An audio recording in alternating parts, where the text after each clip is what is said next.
Good day everyone! Hello guys, kamusta kayo? Sana nasa maayos kayong kalagayan sa mga oras na to. And for today's video, ireripat natin tong mga na-plant haul ko. Ayan, si na tricolor, si green jinping, si pink suksum. Ayan o. Si pink Siam Aurora. At etong si Black Sabkaw. Ayan, ireripat na natin siya kasi ito si Black Sabkaw.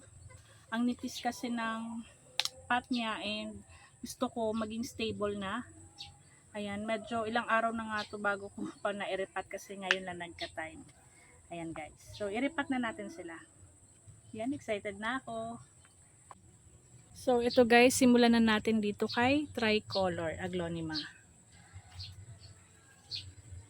So, manipis kasi yung pot niya. Oh. And nabili ko lang pala to guys ng 280 pesos si Tricolor Aglonema. Ayan. Same used pot na yung gagamitin ko.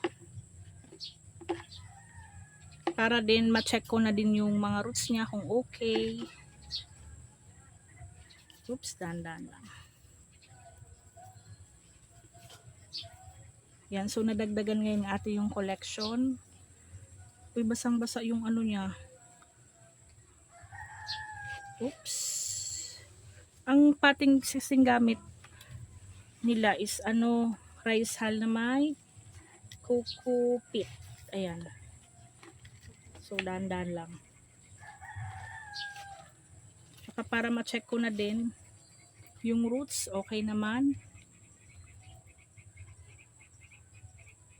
Ayan o. Napakaganda ni Tricolor o. Hindi ko sana siya bibilhin kasi sabi ko 'di ba meron na akong Tricolor. Pero yun kasi is red Tricolor. Ito naman yung typical na pattern ng Tricolor oh. And meron na siyang papausbong na new leaf. Dapat sana hindi ko na ginalaw kaso gusto kasing ma-check yung niya, yung roots. Ito may pa. Sumiksik na siya guys dito. Ay, naputol na. Ano ba yan? Ayan.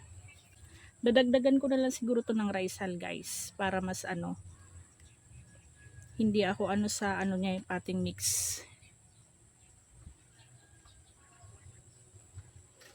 Ito guys, so may na sana siya guys, so may papausbong ng new baby. Ayan. Ayaw ko sana muna siyang galawin pero gusto kasi ma-check yung roots niya. Ayan o. Pero dadagdagan ko siya ng rice hull kasi hindi ko naman to diniligan simula nung binili ko pero basang-basa pa din yung potting mix niya. So gusto ko lang dagdagan ng rice hull. Total may mga coco peat naman siya. Hindi na ako mag-add ng loam soil. Okay naman yung potting mix niya. Sprayan ko lang ito ng fungicide.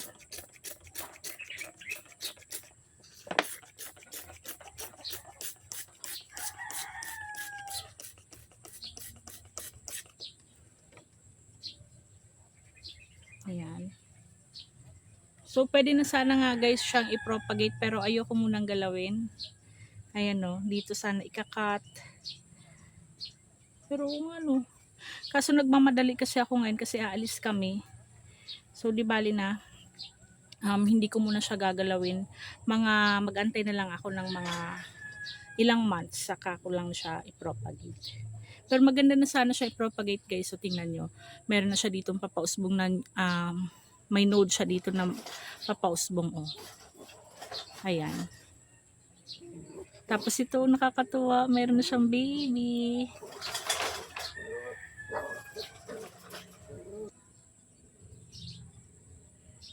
Ito guys, so dinagdagan ko lang ng rice hull. So saka ko na lang siya ipapropagate. Okay naman sana yung potting mix niya, pero maganda to kung pa-summer na or mainit talaga ang panahon. Eh ngayon medyo maulan, so dinagdagan ko siya ng rice hull. Hindi niyo pala nakikita. Ayan. Ito si Tricolor Aglonema.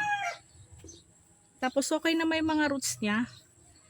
Kaya buti na lang niripat ko at least na check natin yung mga roots niya. So, isunod natin to guys si Green Jinping Aglonema. Tingnan nyo guys yung ano niya, likod ng dahon. Parang namumula-mula. Tapos may mag-unfurl na siya na bagong dahon. Oh. Ayan oh. Si Pink Jinping Aglonema. Ang ganda. So, dadagdagan ko lang yung rice hull niya guys kasi nga, oh. Yan, ito yung roots niya guys. Napaka-healthy. Okay naman. Sprayan ko lang siya ng fungicide. Napakaganda oh. Medyo mahirap lang tandaan yung ano niya, ID niya. Green Jinping. Ayan. Kasi nakailang tanong ako dun sa ano. Sabi ko, ano nga po ulit ang ID niya? Tapos sinano ko na sa phone niya kasi mahirap nang tandaan. Dinagdagan ko lang ng onte ng coco peat kasi sayang naman yung ibang potting mix. Dinamihan ko lang talagang rice hull guys kasi maano pa ngayon, hindi pa naman summer. So bago mag summer papalitan ko naman sila ng soil mix. Ayan oh. Tapos kapag bagong repat natin, ilagay lang natin sila sa bright light. Yan, no, see? Napakaganda. So mga 2 weeks, okay na to guys, stable na sila. Kasi dapat nung isang araw ko pa to i-repat kaso na busy guys. Ayan. Si Green Jinping Aglonema. At nabili ko pala to guys ng 100 pesos. Ayan o. At isunod natin to si Laksab Cow. Ito guys, nabili ko din ng 186 pesos at meron na siyang 4 na stem. Ayan. Parang 2 mother plant at 2 babies. So, saka ko na lang siguro sila isa-separate. Ay, ang ganda ng roots niya guys. Oh. Oh. Ay, ano ba yan? Ang ganda. Oh. Napakahaba sana. Wait lang. Try ko dito sa pot na to. Kasi ito yung pot na pinanggamit sa kanyang tingnan guys. So, kaya gustong gusto kong talaga i-repat. Ayan. Check ko lang kung kasya sila. Dito na nga lang sa medyo malaking pot. Kasi madaming root siya. Ayan. Pero sprayan din ulit natin ng fungicide. Wala lang. Gusto ko lang silang sprayan guys. Meron naman tayo. Basang basta talaga yung potting mix nila. Tapos maulan kasi. Kasi gustong gusto ko na silang i-repat. Kasi para ma-check ko yung mga roots niya kung okay. Kasi nga si Frozen yun, inuna ko muna yung i-repat. Kasi parang hindi maganda kasi yung dahon niya nagmashi sa baba. So nauna ko talaga siya ni-repat. Chinek ko agad yung roots niya. Ayun, sana maging okay naman si Frozen Aglonema. Kasi nga sabi ko, minsan kasi nabibili natin guys talagang mga Aglonema is dati na talagang infected ng fungus. Kaya so akala natin tayo may kasalanan. Pero hindi, talagang dati na siyang So ayan. 186, not bad.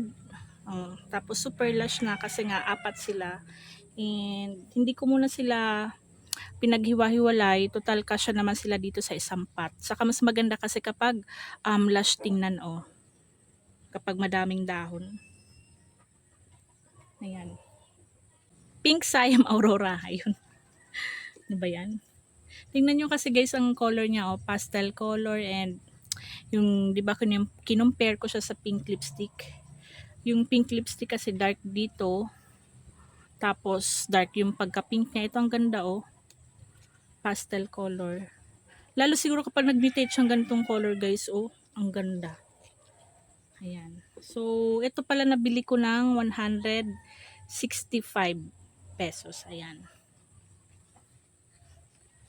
Tapos, dalawang ano na siya, dalawang stem na, 2 in 1. Parang ano siya, hybrid ng pink lipstick. So, ayun to, may tukod pa nga siya. Dandan lang.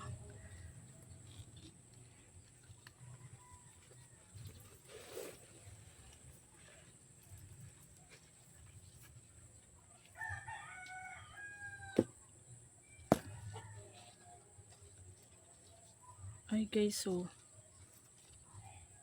ano na siya, talagang ang haba ng ano niya, talagang kailangan itong i-propagate.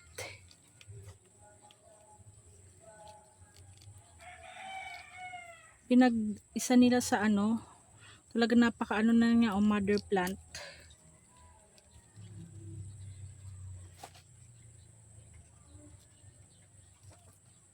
Pero wala akong time ngayon munang i-propagate sila, guys. Eto na muna. Hayaan ko muna sila. Then magantay na lang tayo ng ilang months. Saka ko na lang sila paghiwa-hiwalayin. Dito na lang siya sa malaking pot ulit. Tapos magdadagdag tayo ng rice hull. Ayan. Ang gaganda ng roots nila, guys, oh. Oh.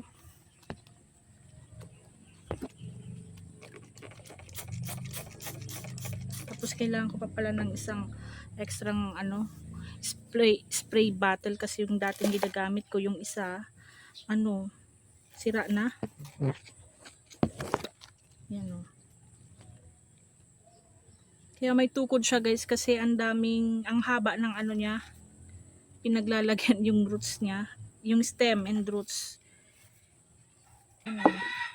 Tsaka ang gana lang potting mix niya, kaya okay lang. Kasi bibili ako ng mga pots na maliliit, yung maganda naman para kahit propagation, hindi ko na muna sila kailangang ilipat if ever kapag maganda na yung kinalalagyan nila, kapag maganda yung pots nila. So wala pa kasi akong propagation area. So ayan, dito muna siya. At least na-check ko yung mga roots niya, okay naman. Ayan, ito si Pink Siam Aurora. Yun, mahirap siyang i-ano, guys, kasi mabibigat na yung dahon niya. Tapos maliit lang yung stem niya. Kaya medyo nahihirapan siyang tumayo. Alisin na natin to.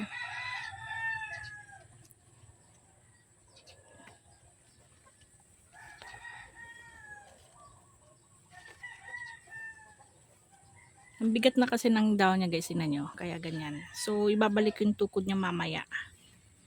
At least na-check ko. Okay naman sila. Super healthy. Ayan. Si Pink Siam Aurora. At syempre, hindi magpapahuli itong ating Pink Suksum Aglonema. Ayan. Napakaganda, oh. So, ayaw ko na sanang galawin kasi kumbaga okay na siya dyan. Kaso gusto ko rin ma-check yung roots niya kung okay. Tapos tingnan nyo yung pagka-pink, ang ganda, oh. Si Pink Suksum Aglonema. And nabili ko pala siya, guys, ng 199 pesos. So ayan. Sana madami pang mag sale na halaman, magmura na. Diba, guys, para at least maka-purchase tayo. Ayan, oh. Kasi bagay sila ni Red Suksum, oh, para meron din akong Pink Suksum. Meron pang White Suksum Aglonema, pero parang madalang pa dito sa atin. Ayan. Oops, dandan lang. Ay, may sphagnumos siya, guys. Aalisin ko, ayoko ng sphagnumos. Oh. Ayoko. Gusto ko Rizal lang. Uy, madami siyang sphagnum guys. So, kasi ito kapag nag-ano to ng water, sa sphagnum kasi nag-absorb siya ng madaming water. Kaya, buti na lang chinek ko kasi ganito din yung dati kay Red Elegance ko. Oh, tingnan nyo may narurutrat na. Oh, diba? Buti na lang ginalaw ko. Kasi, kay Red Elegance, di ko alam na may sphagnum din pala siya sa loob. Kasi yung ibabaw niya parang soil lang, akala ko tuyo na. Pero di ko pala, kasi yung pag-repat ko sa kanya, dinahandahan ko talaga para hindi siya magalaw, hindi ma-stress. Tapos, ayun, may sphagnum pala sa loob. Kaya so akala natin tuyo na yung potting mix, as yung ilalim pala hindi basang-basa. It's a big no-no guys, talagang malulusaw ang ating aglonema kapag ganun. So ayan, ang kapal, ang dami pala.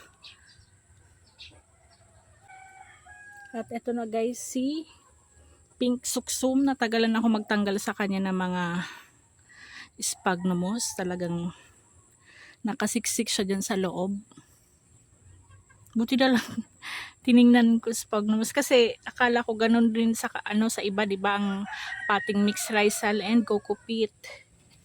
Sana hindi ko na siya, iniisip ko sana hindi ko na siya gagalawin kasi ayoko na nga siya ma-stress. Pero buti na lang sinilip ko pa yung potting mix niya, oh. Kasi buti na yung alam ko kung ano yung potting mix nila kasi di ko pala alam na meron pala siyang sphagnum sa loob. Ayan, so ang gagamitin ko sa kanya, loam soil and yung Rizal. Ayoko siyang lagyan ng may coco peat. Pero yung iba may coco peat and Rizal, yung dating potting mix nila. Yun yung ginamit ko. Pero dito kay Pink Suksum, ano lang, yung loam soil na lang and Rizal. Tsaka yung roots na guys, onti lang. Ayan. So, buti na lang tinignan natin, no? Ayan. Sana ma-center ko siya. Mas prefer ko ngayon guys yung mga mga maliliit lang na pots. Kasi napansin ko pala kapag malaki yung pot na gamit natin, parang nalulunod yung mga ugat. At least itong kapag maliit yung pot, maliit din yung chance natin na marutrat sila. Ayan. Napakaganda, oh. Sana mapalash ko itong si Pink Suksum aglonema. Sana lahat sila. Ayan, oh. Kasi napakaganda. So, spray natin ng fungicide.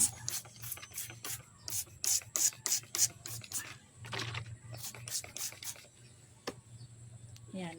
Kasi medyo maulan ngayon guys, kaya talagang sprayan ko sila ng fungicide. Ayan na si Pink Suksum aglonema. Ayan. So guys, ang ganda-ganda. Tapos natutuwa ako dito kasi perfect yung dahon niya, wala talaga siyang damage. Ayan. So sana hindi ma-damage at hindi masampulan ng mga pusang makukulit. Yan na guys. Si Pink Suksum aglonema. At eto na sila after 15 days simula nang naripat ko. Ayan. So, ayan, napakaganda na nila. Ayan. Si Green Pink, si Pink Suksum, si Tricolor, si Laksab Cow, at ito si Pink Siam Aurora na parang hybrid ng pink lipstick. Ang ganda, oh. Ang ganda ng dahon, lalo itong nag-mutate sa kanyang may red. Ayan. So, yan sila after 15 days simula nung naripat ko. Ayan. So, magpapasalamat lang pala ako guys sa aking mga new subscriber. Thank you so much. At yung hindi pa po pala nakakapag-subscribe, please subscribe, like, comment, and share po. Maraming salamat. Sana nagustuhan nyo tong video na to. Ayan. Thank you for watching. See you in my next vlog. Ingat kayo lagi. Bye-bye.